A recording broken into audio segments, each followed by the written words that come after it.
Nuevamente es para mí un honor presentar en esta jornada académica al doctor Rodrigo Córdoba Rojas. El doctor Rodrigo Córdoba Rojas, podría yo comenzar a presentarlo como antiguo presidente de la Asociación Colombiana de Psiquiatría o presidente de la Asociación de Especialidades Médicas, o podría presentarlo como director de CISME, Centro de Investigaciones del Sistema Nervioso, o también como presidente de la PAN, de la Asociación Psiquiátrica de América Latina. Pero mucho más cálido hoy presentarlo como un amigo, un colega, un médico psiquiatra, defensor de la autonomía médica y un encargado del estudio de los trastornos afectivos y de los pródromos de enfermedad mental. Profesor Rodrigo, quedamos con ustedes.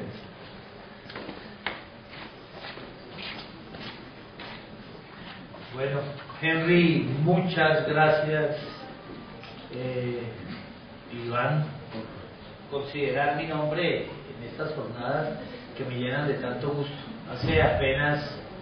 unas noches, estemos de día, aquí nos reuníamos con la generosidad que siempre ha caracterizado esta casa,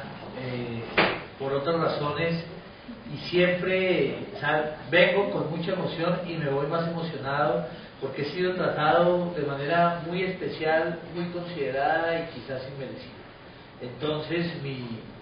primero mi gratitud a todos los miembros del Instituto del Sistema Nervioso, la Clínica Montserrat, a Iván, a Henry, al doctor Yamure, que durante mucho tiempo han acompañado pues mi caminar en este oficio y han sido tan especiales. Pero así como hace unos días hablaba un poco la presentación de Henry, como me alcanza a preocupar cuando uno dice, oiga, sí, es que Córdoba anda con un poco de cosas. Mi tarea clínica, y un día hace poco en estos debates de la reforma a la salud, yo planteaba que se me presentara como psiquiatra en ejercicio,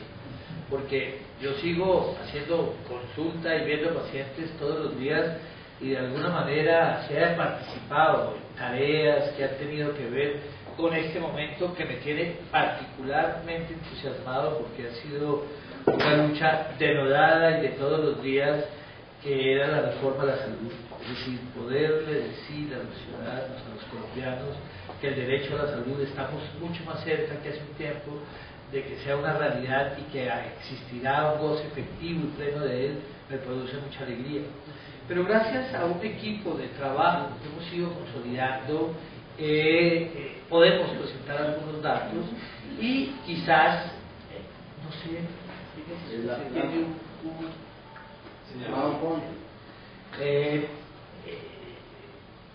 nuestra área de trabajo fundamentalmente ha sido el trastorno mental severo. Y cuando hablamos de trastorno mental severo, estamos intentando definir los linderos, tratando de trazar los conceptos, porque si ustedes ven, ninguno de los manuales puede hablar con rigor de qué es un trastorno mental severo. Algunos lo podría ver frente a la intensidad o a la presencia sintomática con mayor severidad, otros lo quisieran ver de acuerdo, por ejemplo, a las perspectivas o a las exigencias del tratamiento, y otros, muchas gracias, otros sin duda anclan el concepto del trastorno mental severo en la funcionalidad. Lo que nosotros veamos es que en el lugar asistencial donde trabajamos, el 80% de nuestros pacientes están incluidos en 3 grandes grupos de patologías, que es el trastorno bipolar, que es donde tenemos las tasas más altas de prevalencia, la esquizofrenia y otros trastornos afectivos. Entonces, ¿cuándo podría decir que es un trastorno mental severo? Lo que nosotros hemos visto y hemos intentado tomar los criterios de investigación, los criterios del dominio de investigación, que diría que había una duración de la evolución de la presencia en el tiempo, que además de esto tuviera un compromiso no solo en en la presencia sintomática, sino cómo impacta el funcionamiento cognitivo, el funcionamiento social, cómo exige una utilización de recursos mayores, y en eso hiciéramos como una categoría. Pero obviamente en ese camino y en ese devenir nos hemos, de esas patologías lo que nos genera mayores preocupaciones son los conceptos de trastorno. Pero ha sido un devenir histórico que este diagnóstico, que inicialmente se ha denominado de mucha forma. Y yo me tomo la osadía de decir, vengo a contarles un poco de conceptos nuevos, es porque quizás, por lo que no lo tenemos tan claro, cada vez aparecen nuevas aproximaciones y nuevos intentos de comprenderlo de mejor manera y de una visión más juiciosa. Porque si ustedes ven, se remiten al siglo XIX, aún las grandes decisiones de la escuela francesa eran aquella que tenían las dos escuelas del frente, Alred y Bellaguer, donde no lograban ponerse de acuerdo en la denominación de estos pacientes que presentaban ondulaciones del estado del ánimo. Entonces, quizás quien presentaba esta charla hace unos años diría que el concepto era la locura circular o la locura de doble forma, que era como se denominaron en ese entonces. Y uno de los primeros cismas en términos de nosología, pues es el planteado por Kraepelin, cuando distancian las demencias precoces, esos pacientes con aparición temprana, con compromiso cognitivo importante, con aquellos que solo tenían episodios y que esos episodios no traían deterioro. Entonces hablaba de las demencias precoces y de las psicosis maníaco-depresivas. Y concepto que perdura durante mucho tiempo, hasta la aparición del DSM-3, que de alguna manera rompe conceptualmente y acoge la visión de Taylor y conceptos más longardianos, donde dice, no, el asunto del trastorno bipolar es una visión más episódica, es decir, es una serie de fases, de episodios claramente circunscritos que se alternan y que tienen visiones distintas durante la época de la vida. Y quizás una visión de un grupo impulsado por un hombre que falleció hace un par de meses, Anastasias Kokopoulos,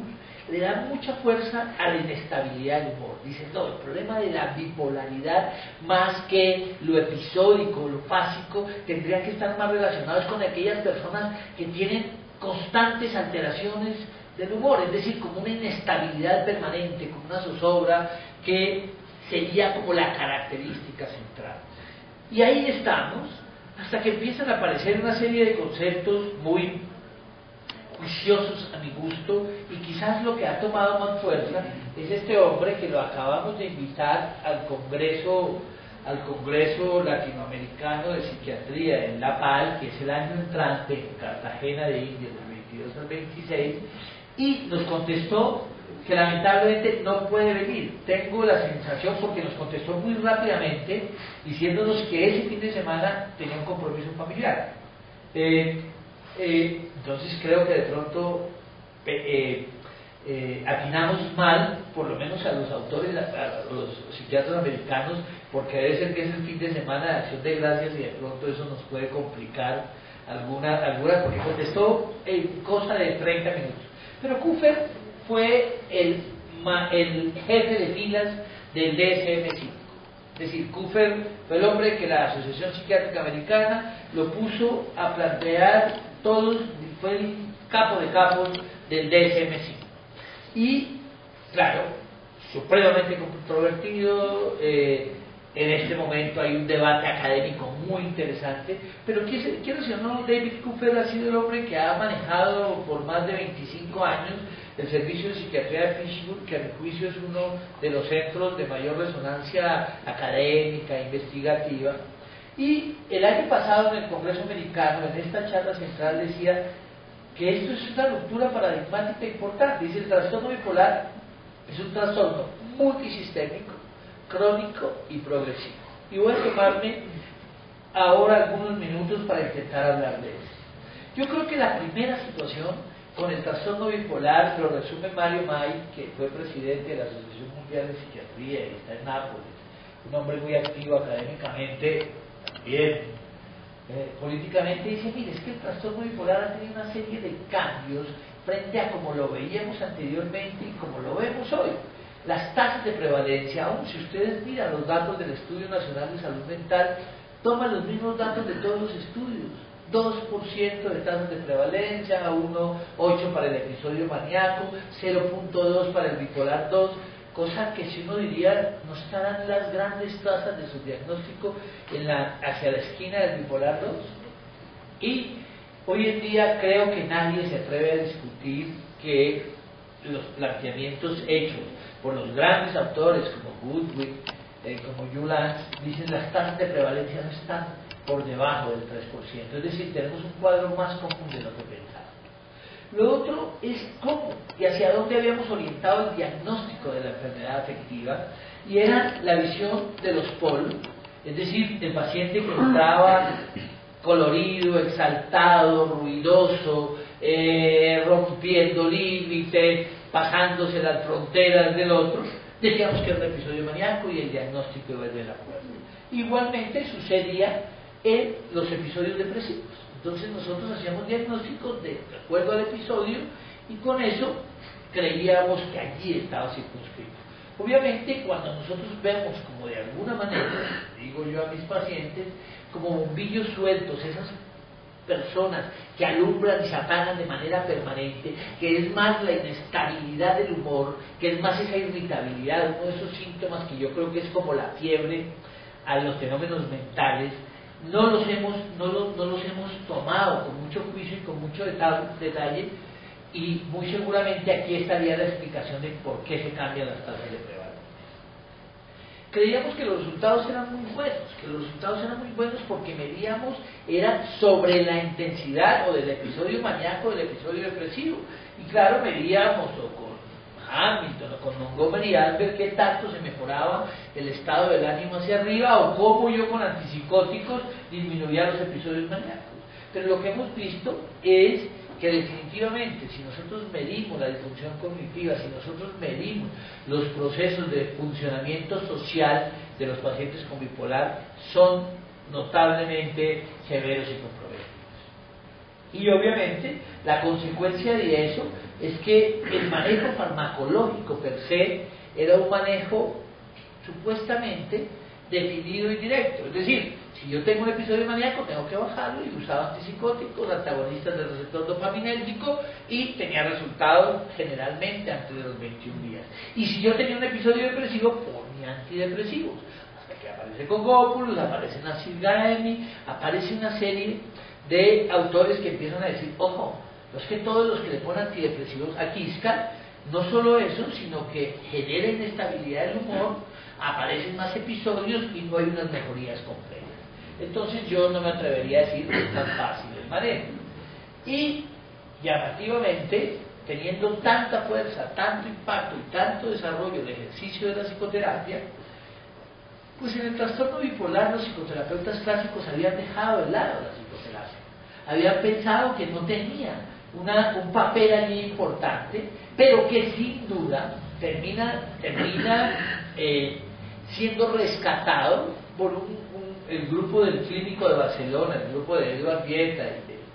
Francesc Colom, que publica en Archivos Generales de Psiquiatría a principios de este siglo un papel de la importancia de la psicoeducación en la reaparición de nuevos episodios. Entonces, definitivamente pensar que todos los procesos, independientes de cualquier tipo de psicoterapia, pero como un punto de partida de base, como la psicoeducación, no son importantes, pues sería absurdo, y creo que ahí rompemos una serie de paradigmas.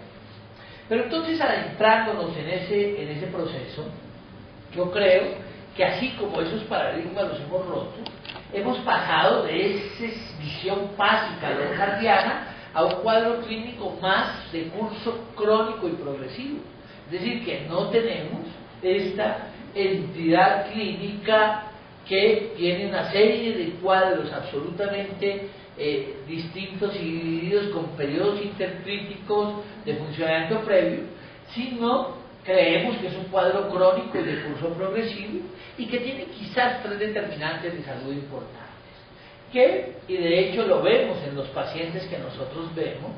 que hay un patrón genético importante, es decir, que las expresiones proteicas de esas histonas, de esos genes están afectados, que ese reloj biológico de los genes está afectado. Y quizás el grupo de la Universidad de Antioquia tiene unas publicaciones muy valiosas, es uno de los grupos de trabajo más robustos, más importantes y que merece un reconocimiento siempre.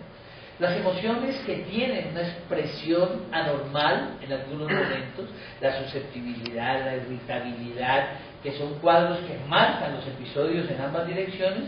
y algo que nos habíamos olvidado, que por ejemplo empiezan a aparecer datos, incluido el grupo de Carlos López, como el deterioro cognitivo. Y que en ese orden de ideas no estamos frente a un cuadro clínico que tiene una expresión mental per se, sino que tenemos un cuadro multisistémico, es decir, que el impacto sobre el sistema nervioso central quizás lo que hace repercusiones en otros órganos, y que por eso los pacientes con trastorno bipolar tienen otras entidades clínicas asociadas, y sin lugar a dudas esto nos obligaría a pensarlo de manera distinta, en una visión mucho más integral. Es decir, que nosotros no deberíamos contentarnos solo estudiando un paciente con trastorno bipolar, con evaluar el uso de los estabilizadores del ánimo o una de las intervenciones, sino que deberíamos dar una visión global. Y en eso Kupfer hace una de esas presentaciones, a mi juicio, muy interesantes, y que hace una ruptura paradigmática en ese sentido. Y él dice, no, es que el proceso, hay una serie de procesos a nivel central, inmunológicos como tal, procesos de inflamación a nivel central, y que esa inflamación y esa actividad inmunológica a nivel central, y no solo allí sino periférica, tendríamos que pensar un cuadro clínico como una enfermedad multisistémica, es decir, que el paciente con bipolar en estos procesos inflamatorios e inmunológicos, con una serie de marcadores biológicos que han sido el trasegar, tendríamos que identificarlos de manera distinta. Entonces, claro, intentando visualizar los determinantes de salud, no podríamos tener una causa única, sino tendríamos una serie de elementos mucho más discientes y otros pues mucho más de presunción. Por ejemplo, nosotros vemos que aún los marcadores prodrómicos en el trastorno del sueño, el patrón de sueño, en esa visión Quiscal del temperamento, de la ciclotimia y los cambios en el patrón de sueño y los ritmos circadianos, podría ser un marcador clínico. ¿Pero qué habría allí? Sin lugar a dudas, o cómo lo podríamos entender en esa visión mucho más compleja y más sistémica, que hubiera otros factores determinantes de salud, los factores genéticos, los factores ambientales, las posiciones más radicales. De hecho, ustedes lo ven, por ejemplo, en esquizofrenia, que sucede lo mismo, han identificado como 8 determinantes de salud, igual en esa carga, en esa expresión de las histonas, dentro de los factores genéticos y en esas relaciones ambientales, los grupos más radicales, así de ellos dicen 80-20, a veces ve uno que algunos tienen la carga, pero si el factor ambiental no es muy fuerte, no habría dificultades importantes. Y por qué no decir el estrés, pero no solo el estrés en la concepción clásica callejera, sino el estrés biológico, todo el aumento de glucocorticoides, traería una serie de procesos, donde no podemos desconocer, como todo el papel de las interleuquinas hoy en día en las tareas autoinmunes, la aparición de retrovirus, y obviamente lo que termina trayendo es que ese proceso, los resultados de estos determinantes, de estas expresiones clínicas, de estas interacciones, es un estrés oxidativo. Y que ese estrés oxidativo lo que trae es una muerte celular, una celular previa, más adelantada, y que estos factores lo que no terminan siendo es solo un cuadro único nuclear caracterizado por oscilaciones del estado del ánimo, sino que estos procesos celulares lo que tienen es una entidad multisistémica, una entidad que nos obligaría a mirarlo de una mirada mucho más amplia pero también nos obligaría a pensar en intervenciones más juiciosas. De hecho, hay trabajos, por ejemplo, el grupo Bucaramanga, que muestra la relación de bipolares y migraña, que es mucho más alta, y en muchos grupos en el mundo, la relación con accidentes cerebrovasculares, con hipertensión, con diabetes, con obesidad, hay una relación directa, y a mi juicio esta mirada de Cooper cambiaría un poco las cosas. Pero obviamente en esta apuesta biológica tan importante, quizás donde no hemos llegado, de hecho el presidente Obama no se gasta esa cantidad de millones de dólares y no es importante el sistema nervioso, hay cifras que nos hacen pensar que este es un problema de política pública. Que esto es un problema de política pública. Yo les voy a presentar dos datos para que vean que el problema no ha disminuido sino ha crecido. Este es el trabajo del grupo de Murray y López, que primero fue un paper, luego fue un texto completo. Y si ustedes ven, en términos de años de vida buscados por discapacidad, el trastorno bipolar ocupa un lugar importantemente alto. Pero no solo eso, sino los fenómenos, los indicadores en salud mental, en términos de política pública, son significativos. Si ustedes ven depresión, abuso de alcohol, sin contar sustancias psicoactivas, esquizofrenia y trastorno obsesivo compulsivo. Pero esto, que pareciera ser quizás una señal de alarma que nos obligaría a orientar en términos de política macro, de política pública, una mirada mucho más juiciosa, y ahora hago un poquito de política, de la ley de salud mental, creo que es una magnífica oportunidad, pero no para que nos distraigamos, porque es que lo que le está costando a la gente, lo que le está trayendo dificultades, son los diagnósticos clínicos que no estamos viendo. Es decir, que requieran un nivel de atención importante. Quizás eso sí va a mover los indicadores en términos de política pública. Quizás eso sí van a cambiar los resultados del CENDES del 2008, que es un estudio de Fernando, que es el viceministro actual. Porque ustedes ven una revista de la estatura académica como el Nature, 2011, en países con altos ingresos y países con bajos o medios ingresos, el 13% de la carga de las enfermedades, es decir, de los años de vida ajustados por discapacidad, están relacionados con fenómenos que tienen que ver con el sistema nervioso central, con expresiones del comportamiento y la conducta, es decir, con fenómenos de enfermedad mental. Cuadros tan o más comunes, quizás la depresión sigue en banda, es decir, sigue siendo la entidad clínica que más le cuesta a la gente para vivir mejor. Se mueven las demencias en los países, sobre todo la tipo Alzheimer, en los países desarrollados, comparativamente con nosotros que tenemos abuso de alcohol. No será un problema de política pública, porque quizás allí deberíamos intensificar nuestras cargas. Las esquizofrenias, pero si ustedes ven, los trastornos bipolares son importantes, son muy importantes en los países como los nuestros de medianos ingresos, así lo definió el ministro Gaviria ayer, y creo que ese es uno de los puntos en términos de política que deberíamos ubicarnos, y en términos de bajos y medianos ingresos, pero igual en países en vías de desarrollo. Entonces yo sí creo que deberíamos importar ahí. Entonces, sobre esta mirada, frente a un cuadro clínico muy común, tan común, con unas tasas de prevalencia como muchas de las enfermedades crónicas, yo quiero dejarles la idea a dónde hemos intentado generar un ampliar el rango de la mirada, encontrar una serie de elementos. Quizás la gran ruptura existe cómo o de qué manera es que esas tasas que supuestamente en los estudios epidemiológicos clásicos tienen unos números más bajos, y por qué en el subdiagnóstico, por qué por ejemplo los estudios de seguimiento, cuáles son lo que muestran, como el estudio de ANS que ha seguido pacientes a 28 años, los americanos acaban de presentar el seguimiento bipolar, que curiosamente no son los bipolarólogos que más suenan, Solomon, Akiskal, se me escapa otro de ellos, Swan,